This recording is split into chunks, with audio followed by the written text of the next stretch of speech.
ఇవాళ మనం వచ్చేసి నా హెయిర్ చూసారు కదా, మొత్తం ఎంత కర్లీగా ఉంది. సో మనం ఇవాళ అగారో స్ట్రైట్నర్ తో అయితే స్ట్రైట్నింగ్ బ్రష్ ఇది, దీంతో మనం స్ట్రైట్నింగ్ చేద్దాము. ఎలా వస్తుందో చూద్దాం. అయితే ముందు నాకు కర్లింగ్ హెయిర్ బాగుందా లేకపోతే స్ట్రైట్నింగ్ బాగుందా అనేది మీరే నాకు కామెంట్ చేసి చెప్పాలి. సో ఫస్ట్ అయితే మనం సో ఇది వచ్చేసి అగారో హెయిర్ స్ట్రైట్నర్, అమెజాన్ నుంచి అయితే తీసుకున్నా. సారీ, నేను తీసుకోలేదు, ఫ్రెండ్ దగ్గర నుంచి నేనే వీడియో తీసుకొని ఇస్తా అని చెప్పేసి తీసుకున్నా. మనకి ఫ్రెండ్స్, చెల్లెళ్ళు, అక్కలు ఉండేది ఎందుకు, వాళ్ళ దగ్గర నుంచి తీసుకొని వాడుకోవడానికే. సో అలాగైతే మనం హెయిర్ స్ట్రైట్నర్ అయితే తీసుకొని వాళ్ళ వీడియో అయితే చేసేసాను. సో ఇది అన్బాక్సింగ్ చేస్తున్నా. దీంట్లో వచ్చేసి ఒక గ్లౌజ్ అయితే ఇచ్చారు. గ్లౌజ్ ఎందుకంటే మనకి అంటే ఇప్పుడు హెయిర్ ఒక సైడ్ పట్టుకొని మనం కూమ్ చేసేటప్పుడు ఇంకొక చెయ్యి వచ్చేసి మనం హెయిర్ పట్టుకుంటాం కదా, అది కాలకుండా అలాగనమాట. సో ఇందులో వచ్చేసి మనకి టెంపరేచర్ పెంచుకోవచ్చు, తగ్గించుకోవచ్చు, అలాగుంది. మనకి టెంపరేచర్ 210 degrees వరకు ఉంటుందన్నమాట. 5 టెంపరేచర్ సెట్టింగ్స్ అయితే ఇందులో ఉన్నాయి. ఇది 360 degrees రొటేట్ అవుతుంది. సో ఈ ఫ్లెక్సిబుల్గా మనం యూస్ చేసుకోవచ్చు. ఇది ఒక మంచి క్వాలిటీ అయితే ఉంది ఇందులో. టోటల్గా మా ప్రోడక్ట్ అయితే మంచిగా ఉంది. నెక్స్ట్ వచ్చేసి హెయిర్ ప్రొటెక్షన్ స్ప్రే కెటిన్ నుంచి అయితే యూస్ చేస్తున్నా. సో ఫస్ట్ అయితే మనం కర్లీ హెయిర్ కాబట్టి బాగా చిక్కు తీసుకోవాలి. నాకు అంత చిక్కు తీసుకున్నా సరే నేను చాలా కష్టపడ్డాను. మన ఆయుధాలు అయితే ప్రిపేర్ చేసుకున్నా. సో ఇది నా original hair. You can see my hair. First అయితే మనం హెయిర్ని చిక్కు తీసుకోవాలి. వాట్ యూ విల్ కాల్ చిక్కు. సో మొత్తం చిక్కు తీసేసిన తర్వాత ఇలాగ విడివిడిగా ఇలా కనిపిస్తుంది. ఇంతకుముందు అన్నీ కర్లింగ్గా దగ్గర ఉన్నాయి కదా. సో ఫస్ట్ అయితే నేను హెయిర్ పార్టీషన్ తీసుకున్నా. హాఫ్ తీసుకొని ఒక సైడ్ రోల్ చేసి పైకి పెట్టేశాను. నేను అస్సలు ఇంతవరకు ఎప్పుడు చేయలేదు, ఇదే ఫస్ట్ టైం చేస్తున్నా. ఎలా వస్తుంది ఏమని చెప్పేసి మీకే ఫైనల్లో అర్థమవుతుంది. నేను ఎన్ని కష్టాలు పడినానో నాకు తెలుసు ఆ రోజు. సో ఫస్ట్ మన ప్రొఫెషనల్ క్లిప్స్ కూడా లేవు నా దగ్గర, ఉన్నవి అడ్జస్ట్ చేసుకొని అలాగా చేశాను అనమాట. ఇలాగా పార్టీషన్గా వన్ సైడ్ ఒక పార్టీషన్ తీసేసి ఇటువైపు వచ్చేసి 2 పార్టీషన్గా తీసుకున్నా.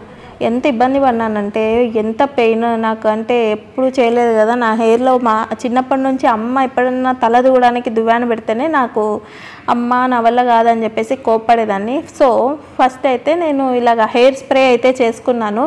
హెయిర్ స్ప్రే చేసుకున్న తర్వాత మనకి నాది ఎక్కువ కర్లింగ్ ఉంది కాబట్టి నేను 5 లాస్ట్ ఏ పాయింట్ అయితే ఉందో అక్కడికి పెట్టేసుకున్నా. 5 points వరకు ఉంది, 1 point నుంచి 5 టెంపరేచర్ వరకు. సో ఫస్ట్ అయితే నేను లాస్ట్ వరకు అయితే పెట్టుకొని, చాలా భయం వేస్తుంది నాకు. ఆ పిల్ల ఇట్లా చెయ్యి అట్లా చెయ్యి అని చెప్తుంది, మనకెప్పుడు అలవాటు లేదు కదా. సో తనని చూస్తున్నా, తను ఏంటి నువ్వు కూమ్ చేస్తున్నావా అని అడుగుతుంది. దువ్వుకుంటున్నావా జుట్టు, తల దువ్వుకుంటున్నట్టుంది, చేస్తున్నట్లు లేదు అని చెప్పేసి అంటే. సో ఫస్ట్ అయితే ఒక 2-3 సార్లు ఇలాగ చేశాను, రాలేదు. సో మర్చిపోయినా చెప్పడం, మీరు చేతికైతే గ్లౌజ్ వేసుకోవడం మర్చిపోవద్దు, ఎందుకంటే చెయ్యి కాలుతుంది ఇలాగ కూమ్ చేసేటప్పుడు. సో మొత్తానికైతే ఇలాగ నేనైతే కొంచెం దారిలోకి వచ్చాను అనమాట చేయడానికి. సో అంటే దీంట్లో కూడా దారిలోకి వచ్చాను అనేది ఎందుకన్నానంటే, ఇక్కడ 2 పార్టీషన్గా తీసుకున్నాను కదా. ఈ 2 పార్టీషన్లో నేను వచ్చేసి ఫస్ట్ పార్టీషన్ చేసేద్దాము, సెకండ్ వచ్చేసి ఇది చేద్దాం అనుకున్నా. ఆ 2 పార్టీషన్లో ఇంకొక పార్టీషన్ సపరేట్ తీసిన, అది కూడా సరిపోలేదు. ఇంకా కొన్ని హెయిర్ అయితే తీసుకొని ఫస్ట్ ఇప్పుడు నేను చూపించిన కొద్దిగా హెయిర్ తీసుకొని చేస్తే అప్పుడు వచ్చింది. అంతవరకు నాకైతే రాలేదు. అది కూడా నేను రూట్స్ నుంచి చేయలేకపోతున్నా, నాకు భయం వేస్తుంది, ఎక్కడ కాలుతుంది, అది చాలా హీట్ అనిపిస్తుంది నాకు. అంటే ఇంకా మన ఇంత కర్లీ జుట్టుకి నార్మల్గా పెట్టుకుంటే అవ్వదు కదా. సో 5 points పెట్టడం వల్ల నాకు చూస్తున్నారు కదా, పైన వరకు అయితే నాకు పెట్టడానికి ఫస్ట్లో నా ఎక్స్ప్రెషన్ చూస్తే మీకే అర్థమై ఉంటుంది, చాలా భయం వేస్తుంది నాకైతే. సో అలాగా తను చెప్తా ఉంటే ఇలాగా హెయిర్ స్ప్రే అంటే ఖచ్చితంగా ఇది హీట్ ప్రొటెక్షన్ స్ప్రే అయితే యూజ్ చేయండి, లేకపోతే హెయిర్ అయితే డ్యామేజ్ అవుతుంది. సో ఇలాగా చేసుకుంటూ నేను కొంచెం అయితే చేశాను అనమాట. ఇంకా బ్యాక్ సైడ్ హెయిర్ నా వల్ల కాక ఇంకా మా ఫ్రెండే వచ్చి చేసింది. తనకైతే నా హెయిర్ చేసే లోపల నేను ఎంత సతాయించినానంటే, ఇది మీకు ఇక్కడ నేను నార్మల్గా ఉన్నది మాత్రమే చూపిస్తున్నాను, నేను ఎంత సతాయించినాను అంటే ఆ పిల్లని, నాకు నొప్పేస్తుంది, నాకు వద్దు, నాకు స్ట్రైట్నింగే వద్దు అని చెప్పేసి అంత సతాయించినాను. సో ఇంకా వీడియో కోసం అని చెప్పేసి ఇలా కష్టపడి చేశాను అనమాట. ఇంకైతే చాలా నాకు ఎంతసేపు తీస్తున్నా సరే అది చిక్కు పడుతూనే ఉన్నాయి. ఇదే కర్లింగ్ హెయిర్తో వచ్చిన బాధ.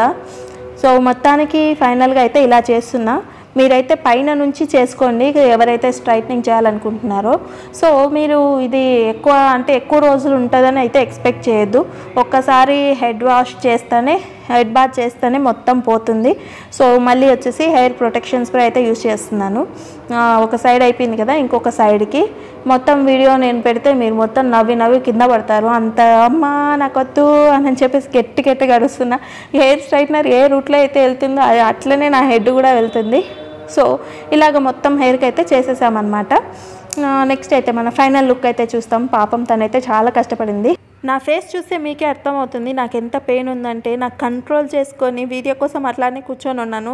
సో నా కష్టానికి ఒక్క లైక్, ఒక్క సబ్స్క్రైబ్ చేసుకొని ఒక్క కామెంట్ చేయండి, నాకు కర్లీ హెయిర్ బాగుందా, సిల్కీ హెయిర్ బాగుందా అనేసి. సో ఇంకొకటి ఏంటంటే నాకు ఈ బ్రాండ్ అయితే చాలా బాగా నచ్చింది. ఎందుకంటే నా హెయిర్కి ఇది బాగా సెట్ అయింది. కానీ నేను ఎక్కువ స్ట్రైట్నింగ్ అయితే ఎప్పుడు చేయను. ఎవరికైతే స్ట్రైట్నింగ్ ఇష్టం ఉంటుందో వాళ్ళైతే యూజ్ చేయండి. మీరైతే చూసారు కదా బిఫోర్ లుక్, ఆఫ్టర్ లుక్ అయితే ఇది. నాకు కర్లీ బాగుందా, సిల్కీ బాగుందా అని కామెంట్ చేయండి. అలాగే మీకు ఈ బ్రాండ్ కావాలనుకుంటే నేను కామెంట్లో లింక్ అయితే ఇస్తాను, వెళ్ళి పర్చేస్ చేయండి. సో ప్లీజ్ ఒక కామెంట్ అయితే చేయండి, అలాగే సబ్స్క్రైబ్ చేసుకోండి ప్లీజ్. Bye bye.